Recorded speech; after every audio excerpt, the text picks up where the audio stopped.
Hi, this is Tony Harris Taylor with the Drastic Results with Tony Harris Taylor Show. And today we're going to talk about viral networking with my client that's part of my Drastic Results coaching group, Miss B. Emanuel-Sims, Mrs. B. Emanuel-Sims of Sweet Granny Beas. Hi, B. Welcome. Hello. How are you? I'm wonderful, thank you. And thanks for taking a few minutes. Let's talk networking. But before we go there, we want to know, who are you and what do you do? So my name is, as you said, B. Emanuel-Sims, and I am the owner of Sweet Granny Beas. And Sweet Granny Beas is a provider of delicious Southern classic traditional desserts. So we focus on hard to find desserts like sweet potato pie and buttermilk pie and bread pudding and things that'll make you want to slap your mama type of desserts. We don't do cakes and cupcakes and cookies because everybody does that. So we focus on those traditionally hard to find Southern classic desserts. And let me just tell you, her desserts are phenomenal.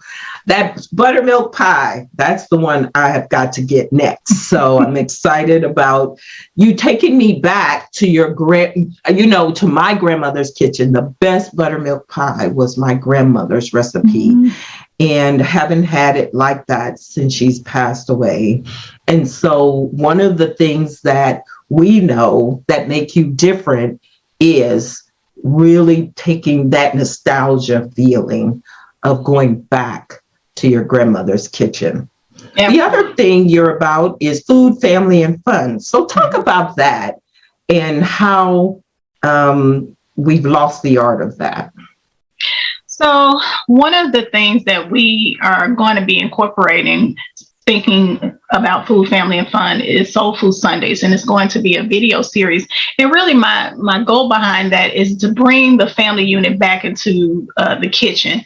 When I grew up, my grandmother's house was the go-to house on Sundays. We would go and have Sunday dinner. And so we would connect, reconnect, love on each other, fellowship. And it was all about the food, the family, and we just had a good time. And I think that, some of that is missing now.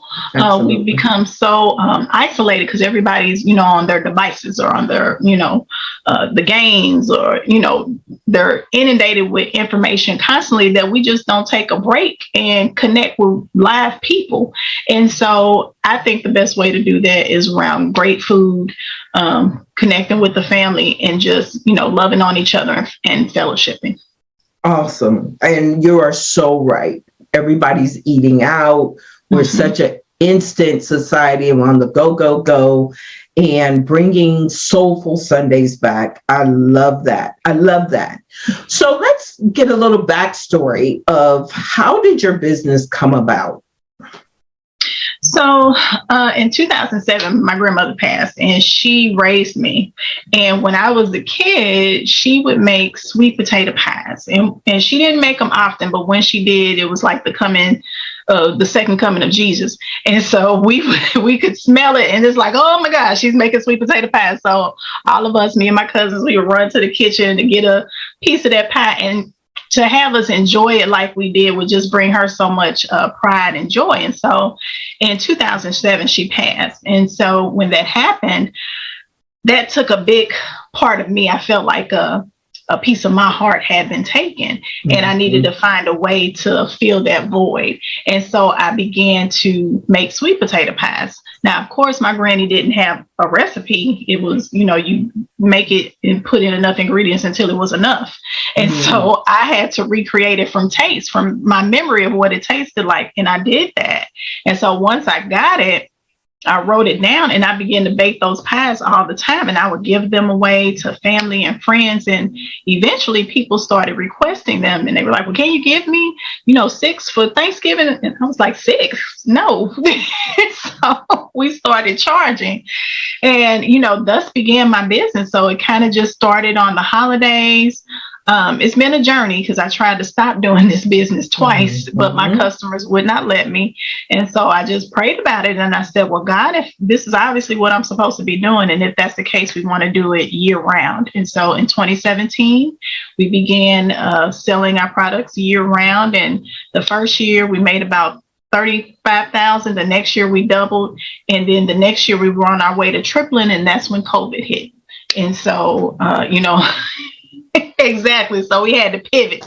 But this year, last year we had our best year yet. And, the sky's the limit. We've got a lot of new things coming for 2022. So I'm really excited.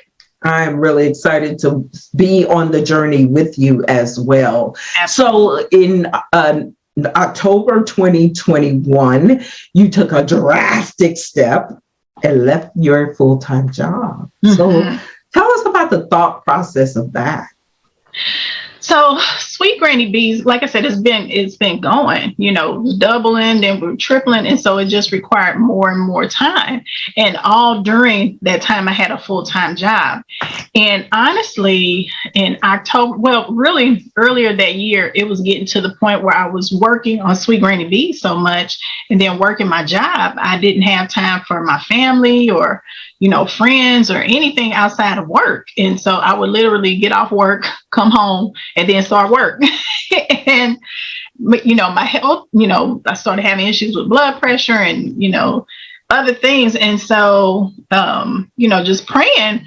And God was like, look, you got a decision to make. Either you're going to have this job or you're going to trust me and do what I've instructed you to do actually a long time ago.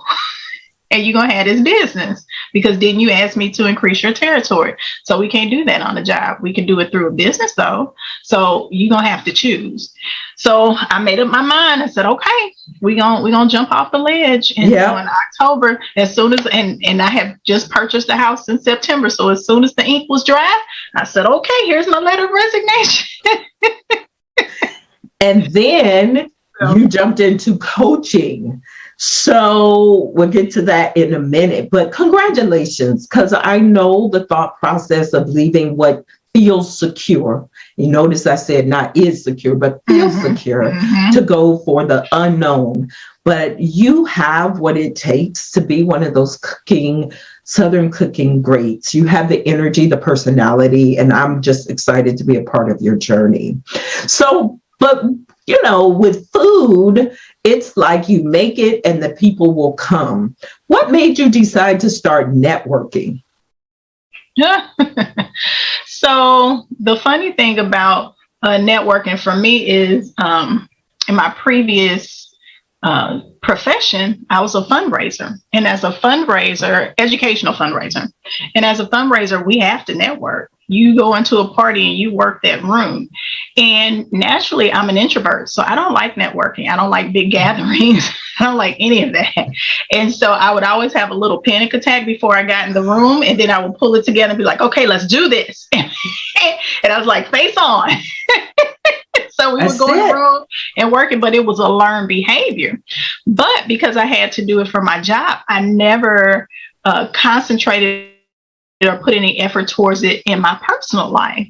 I just figured, it'll happen. And so one of my bosses that I worked for at my last position, she was like a fantastic networker. Like she knew everybody and everybody knew her. And I envied that. And I was like, man, I really need to, step out and start doing some of that. But, again, being an introvert and, that social anxiety, I was like, oh, but how do I start? And so meeting you, and you were like, you got to be drastic and you got to show up and you got to get out. And I was like, yeah, do this. Let's do this. What's interesting about you saying that is mostly introverts hire me because they know they have to get drastic, get out their comfort zone. They know that I'm the coach to take them to the next level. But I love what you said too, is you have to put your game face on. You have to flip a proverbial switch and turn on the energy it takes to network. When you get back to your car or you click off of Zoom, you can go back to being the introvert you naturally are. But it is a psych yourself up type of thing. Even for me, even though I teach this stuff, there are times I don't want to be there. I got life weighing on me. I don't want to be there and do what it takes. So, I set myself a goal. and then I meet the goal. And if I want to click off, I'm done. Or if I then just want to lay back, I lay back. Mm-hmm. So yeah, nobody could tell that you have all those emotions around networking because you've learned the art of turning the switch. Mm-hmm. And with it, you have to know that you're being intentional. And the thing about it is so even though I'm introverted, so most introverts, we're great one-on-one with people because we like to connect with people on a deeper level. So once I began to have those conversations, it's fantastic because, we end up becoming, with some of them, buddies. It's like, we're kindred spirits. Yes. Make sure we continue to connect. So you just never know what you're going to find. So I love it. It's just that getting over that initial hump to, when you're out in the room and they're like, this is a networking event, you go and meet however many people. And it's like, all right, let's do this. Absolutely. Absolutely. So virtual networking has become more popular since the pandemic. So what tips can you share to help people to maximize their virtual networking? For me, it's really just, like you say, showing up, going to the events. That's the first step. You got to be in the room. And then just being open when they put you in those little breakout rooms and you get the opportunity, to meet those people, just being open to learning more about the other people. And it's not always about, what you can get out of them. It's, what can you pour into the people that you're meeting, not necessarily to make a sale. You may not do that, at first. Maybe that'll be something that's down the line, but really talking to people, understanding their business and seeing how you can be of assistance is what I find is most successful. Absolutely. Honestly, networking is not about you. In my community, you all, as my coaching clients, have learned to network for each other and bring each other leads. Oh, I met this person you need to meet. And when you do that, they in turn will do the same for you. Absolutely. So I get it that you have a passion. And you may have answered this, but I'm going to ask it again. You have a why, but you could have stayed on your job. What is your key driving force to becoming an entrepreneur? So for me, it was kind of twofold. It was building generational wealth and establishing legacy. So as you know, I love my grandma. And so Sweet Granny Beas is named for her. Her name was Beatrice. I'm also Beatrice, but Beatrice is a legacy name in our family. So my daughter, her middle name is Beatrice. My granddaughter's middle name is Beatrice. It's a legacy. So along with that, I wanted to build legacy and generational wealth. So I come from a background where, when people died, everybody come and give because they didn't have insurance. And now my grandmother, bless her heart, she had set everything up, so we didn't have to do anything but go and pick out what needed, but those expenses were taken care of, but there was not much to pass on. And so for me, I've been a first of many things in my family. So I was the first to go and graduate college, first to get a graduate degree and some other things.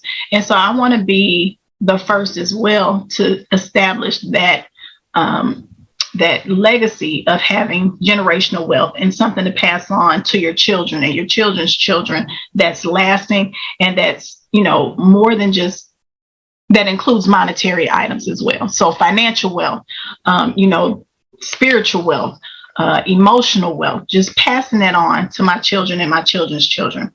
I knew that entrepreneurship could help me accomplish that goal. And so that's why I chose. And the other part is I've been entrepreneurial really all my life. So when I was a little kid, I would sell cookies and I would go and I would, you want to buy these cookies, knocking on doors. And I would do a lot of things. So I've always been entrepreneurial. I've always been a little hustler.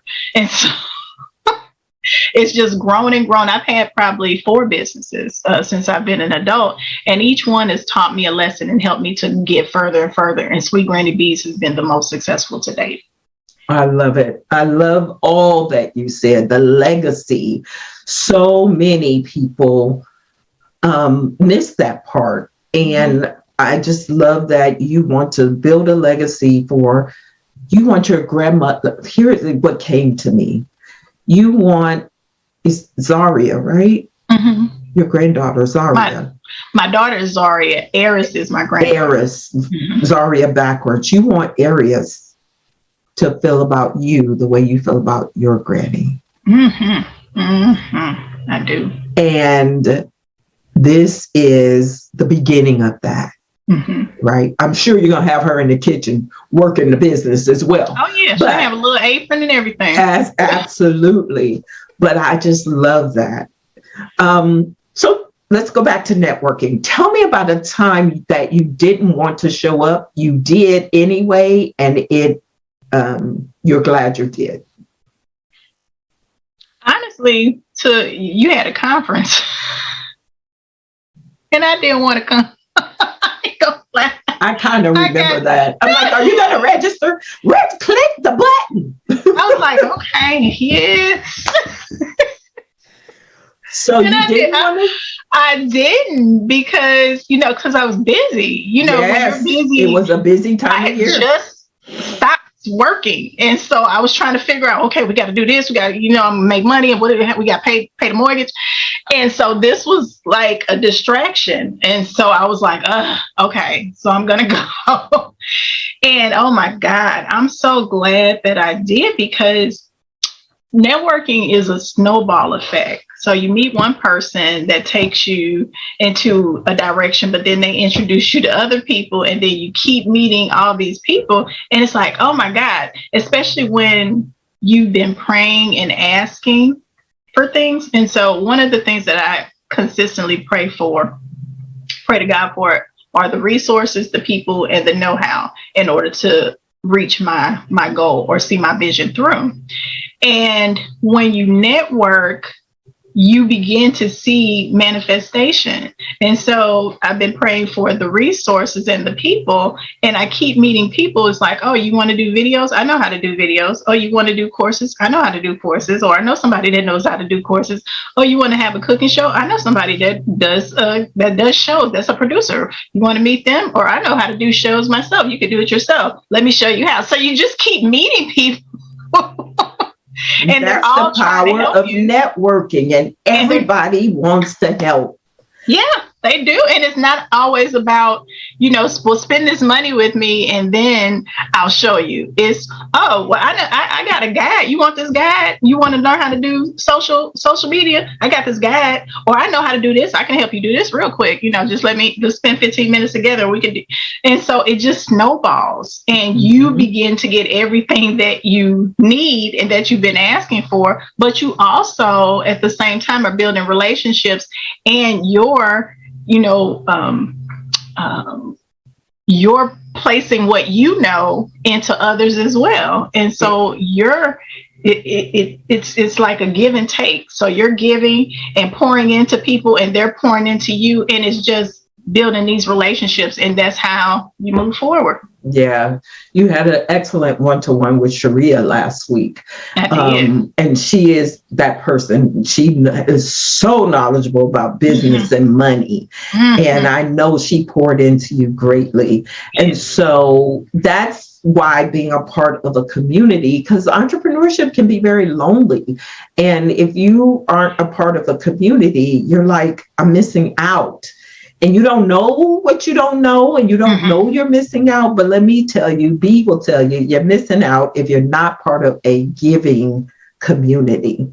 Yeah. So you already told me you're an introvert. You've had challenges with networking, but let's be specific. What challenges do you have with your personal networking? The biggest challenge that I have is finding the time to do it. Really, just finding time and making sure that I'm intentional about having meetings and going to events where I can meet more people. It's finding time, because when we're entrepreneurs, and so we're always working if we Right. work all the time. Right. And so it's saying, okay, I intentionally have to cut this off with this business aspect, but I'm still going to work on my business and grow it, but I'm going to do it in a different way. And so it's just finding the time and being intentional about networking and continuously meeting people. So tell me about a time that networking made a big difference in your business. Well, I can tell you about the most recent. It makes big. Well, I mean, even with meeting you, that's huge. So I met you because of my commercial realtor, and we were just talking one day, and she was like, "Oh, you got to meet Tony Harris Taylor." I was like, "Who is that?" And she's like, "Oh my gosh, she's a coach, and she's this and that, and she networks." And I was like, "Okay." And so I reached out. She connected us, and I reached out and followed up, and just meeting you and how that has snowballed, you becoming my coach and opening your network to us. So like I said, my most recent interaction was with Sharia, and she had me thinking about my business in ways that I never would have thought of, and it just opening up so many possibilities, because I was like, here, and she was like, well, let's look at this, and I was like, what? And what you say? Girl, let me write that down. Really? And the thing about it, though, is being open to the possibilities, because had I been closed-minded, I'd been like, well, nah, I don't think I could do that, because I got my base here and I got to do it. It has to be done this way. But being open to what she was saying is like, that could work. Absolutely. We just have to figure it out. Absolutely. But I never thought of that. Thank you for bringing that into my life. I love it, love it, love it, love it. So it started with Cheryl. I don't know how you met Cheryl. You can tell me later, but Cheryl introduced you to me. You and Sharia invested in yourself. You're in the same group. I demand you all have one-to-ones. And when she came in town, you guys had a 2-hour one-to-one. And I know she poured into you, and you poured into her. So it was amazing. And I'm excited to see the way you all, my legacy is to leave a group of drastic steppers on this planet who are connected forever. Absolutely. Social media is a form of networking. So how has social media helped you grow your business? So social media has probably been one of the most important factors of growing my business today, because it's really how I engage with my customers. So our primary mode of selling is through farmers markets and festivals and shows. And so I meet literally hundreds and thousands of people throughout the year. And the only way, or one of the biggest ways that I can connect with them, is through social media. And so we post, and, that's how we've grown our followers, and they know about all the new things that we're doing now. And, when they see me at the shows, they're like, oh, you got your videos coming. Let me know about that, because I want to tune in. And are you going to be cooking? You going to open a restaurant?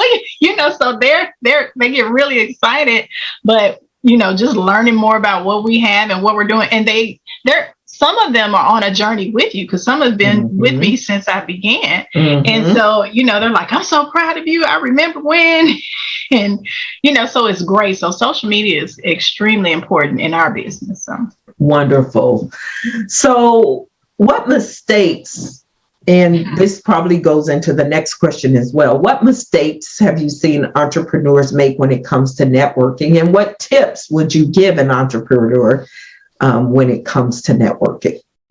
The biggest mistake would be to go into networking only thinking that you have to make a sale. That's the greatest mistake. Instead of really taking the time to get to know who you're talking with and how you can connect on a greater level. Realizing that you may not get a sale right now, but maybe later down the line, it may not be them. Maybe it'll be someone that they refer you to that would be even greater than, the sale you may have gotten from that person. So it's really going in and being genuine and getting to know the person. They're getting to know their business, but just getting to know them as a person and to see how you all can help each other. Awesome. Wonderful. What's it mean to you? You know, my saying is show up, be up, follow up to blow up. What's it mean to you to show up? So to show up is one, seeking out the opportunities and going. You've got to go and get out, or if it's virtual, if it's, in person, you got to go. Just go. Because you never know, who you're going to meet. And, we're always busy. There's always an excuse, but you've got to make a commitment to just be there. And then once you're there, connect with people, do something. Don't just go and say, oh, this was nice, and then leave. Connect with people. I invited a person to our first to NIA meeting, to the last one, and she's super busy, but she was like, you know what? I wanted her to meet you. And she was like, well, I was doing this, and, the news was there, and they told me I needed a style coach. I was like, Nikki's a style coach. It's like, you gotta meet her. Come on, she's fantastic. And so then she was talking to her, and then she connected with like 3 or 4 people, and she was like, this was awesome. Yeah. I was like, I'm so glad you enjoyed it. Yeah. But yeah, so you just never know. But if she hadn't, and she was like a half hour late, and I didn't think she was coming. And so she made it. So she showed up. And she actually contributed. So that's the other thing. You have to contribute. Part of showing up is beyond saying who you are and what you do, contributing to the conversation. Because then people get to hear you, and they get to see that you have something to share. You're a giver. You're not just a taker. You're not there just to take. So thank you for inviting her. And I look forward to getting to know her better. So what's your best strategy for follow-up? My best strategy for follow-up, honestly, is to get the meeting on the calendar. You helped me learn, stop taking these business cards. And so I don't do it anymore. If somebody wants to meet, they're like, well, we should get together. So, okay, let's get the calendars out now. Let's do it now. Because if it don't happen now, it's not going to happen, because I know me. And I get that card, and it'll just stay there. And so I'm immediate with it. If they say, well, let's connect. Okay, let's connect. Let's get the calendar. Right. What day you ready? Let's get it on. What's your number? And it's immediate. It's there, and we don't have to worry about it, and we know it's going to happen. So that's the most important thing for me. Yay! I love it when the student becomes the teacher. And let me just tell you, I paid $6,000 in a coaching, and it's the best money I ever spent, because that one strategy has changed the game for my entire life. Wow. So absolutely, you don't have to follow up if you get it on the calendar now. So B, you've told a lot of stories and a lot of instances. So describe how your networking has gone viral. How my networking has gone viral? I would just say that, again, like I said, with the snowball effect, and just the continuation, it's so phenomenal, because you can be talking to, like with Rhonda, we were talking to each other about something different, or we thought we were going to connect on something different, and we started talking about real estate and Airbnbs, and she was like, oh, well, I'm doing that, and I was like, well, I'm doing it too. Well, let's do it together. Just nothing to do with what we initially were going to talk about, and it just snowballs, because you keep finding out more information. And so now I got a partner in real estate that I can talk to and bounce ideas off of or work with. But then, with Sweet Granny Beas, on the opposite side is all the people that I've met that just, can help me. Well, think about this for your location. Well, have you looked at it? Or I know somebody who has a location. You want to talk to them? It just keeps going. It keeps going. It's a snowball effect, and it just gets bigger and bigger and bigger. And so that's what makes it viral to me. It just keeps going. Wonderful. There are no ends on. There are no limits to it. You just make me so happy.